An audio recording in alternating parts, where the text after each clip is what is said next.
What would you say to the people who looked up to you before the slap, or people who expressed that you let them down? So there's two things. One, disappointing people is my central trauma. I hate when I let people down. So it hurts. It hurts me psychologically and emotionally to know I didn't live up to people's image and impression of me. And the work I'm trying to do is I am deeply remorseful, and I'm trying to be remorseful without being ashamed of myself, right? I'm human, and I made a mistake, and I'm trying not to think of myself as a piece of shit. So I would say to those people, I know it was confusing. I know it was shocking. But I promise you, I am deeply devoted and committed to putting light and love and joy into the world. And, you know, if you hang on, I promise we'll be able to be friends again. All right, Chase, what do you got? I think this is the most honest clip so far. And he says that's important to feel remorse, or he's communicating the message. It's important to feel remorse without changing or modifying your identity about a mistake. I think that's an important piece of advice for everybody. You can feel remorse without calling yourself names. The closed eyes here are different than what you see when someone's being smug or self-centered. And here's the difference. There's a downward head gaze. There's a lack of an eyebrow raise when you see people close their eyes and raise their eyebrows at the same time while they're talking. A whole different deal. And when you see someone who's smug, you'll see a head tilt and a head back while they're explaining some of that stuff. Like if you ask someone why they just bought an electric car, they might say, well, you know, it's good for the environment. And you'll see the head tilt, head back maneuver. But he's still reluctant to discuss his specific behavior. And throughout this clip, he's using pacifying, adaptive behaviors. And there's some discomfort here and a need to feel some sort of control. And we've talked about this before. In the previous episode, when we analyzed Will Smith, this was all about a feeling of a loss of control in your life typically sprouts up during key moments. And we'll talk about that maybe in a second. Mark, what do you got? Yeah, so there's a big piece of spin here for me, which he spins it into letting people down being his central trauma. Well, the question was about what do you want to say to people who feel let down, not, you know, that's your central trauma. It was a very swift maneuver into now this being about him.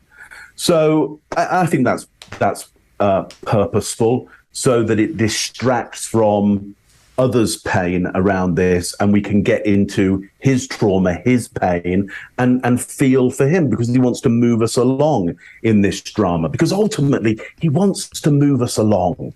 He wants to move us into the next part of his career. He's looking for a comeback. And why not? Because, you know, people do deserve a comeback. If they do the right things, they deserve a comeback, and people love a comeback. You know, of course they do. It's great drama. So there's nothing wrong with this, but it's just like, we know what you're doing. It's a beautiful little spin maneuver there. Eye blocks there in shame and staccato rhythm. And so I think we are getting some truthful pain around the shame.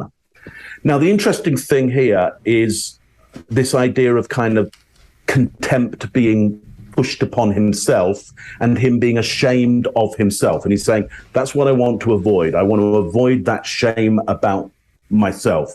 That's all good. I totally agree, Chase, that could be devastating and could be, you know, hugely depressing, you know, traumatically depressing if you do that.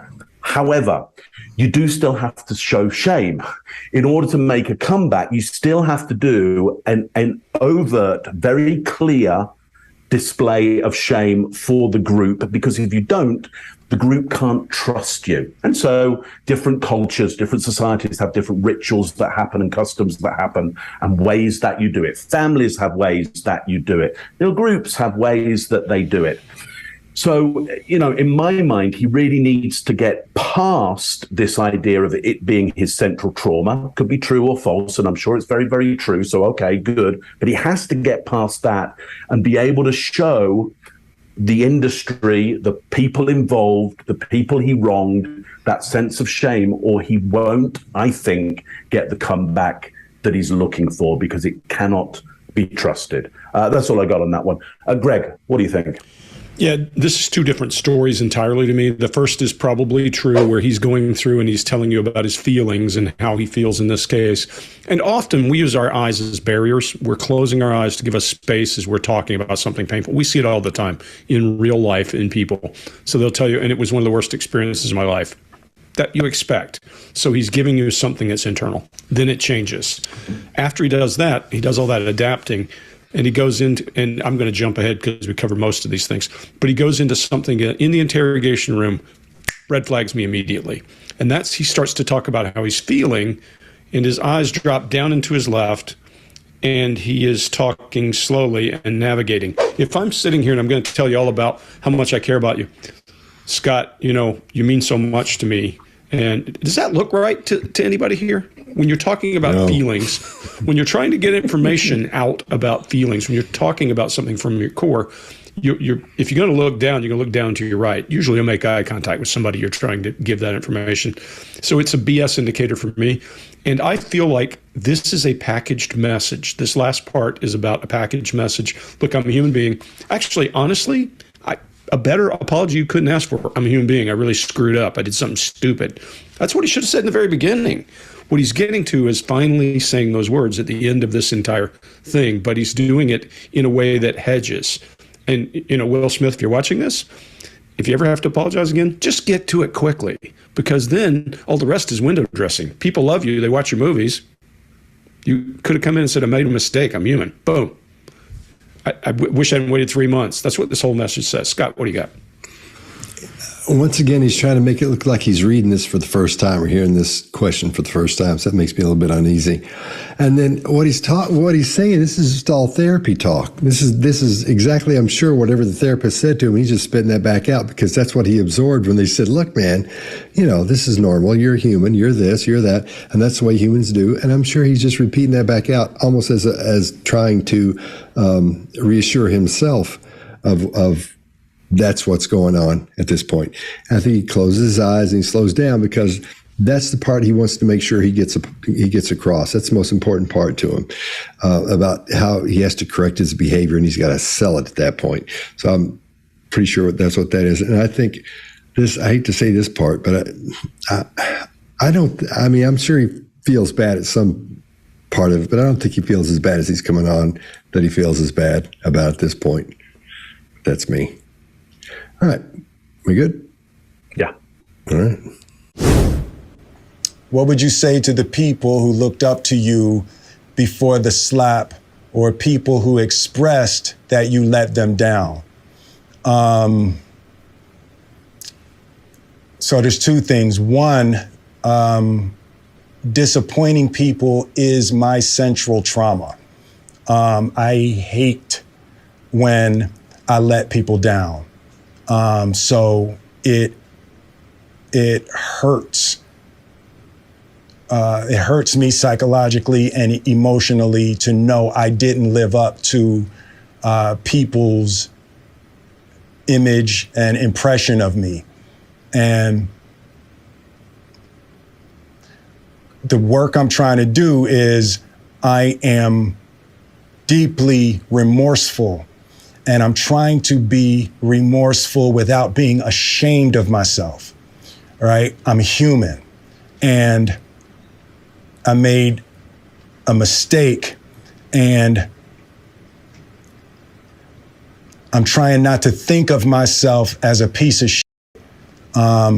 So I would say to those people, I know it was confusing. I know it was shocking.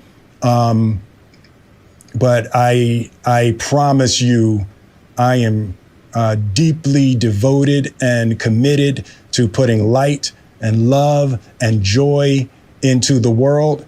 And, you know, if you hang on, I promise we'll be able to be friends again. If you like this video, get the full body language breakdown and analysis on our main channel by clicking this video right here.